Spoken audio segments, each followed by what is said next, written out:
limité. Ce soir, nous parlons livres, comme tous les vendredis avec Geneviève Moll. Elle s'intéresse à un auteur disparu depuis plus de 15 siècles, Saint-Augustin.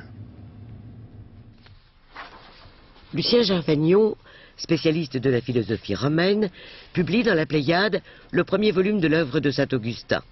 Un homme du 5e siècle, né en 354 à Soukaras, dans l'Algérie romaine, mort à Hippone, l'Annaba d'aujourd'hui, en 430.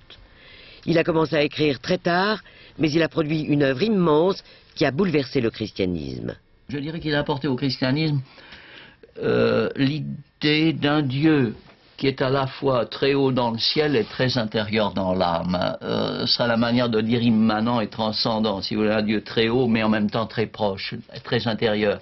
Un Dieu qu'on trouve en consentant enfin à regarder son propre intérieur. Grâce à sa préface et un appareil de notes extrêmement élaboré qui donne toute sa résonance au texte, Lucien Gervagnon fait de Saint-Augustin un penseur auquel, aujourd'hui encore, on peut se référer.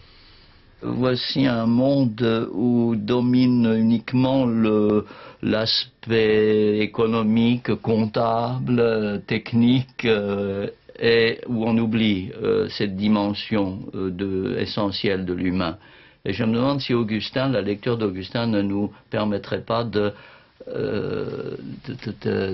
réintégrer cette humanité.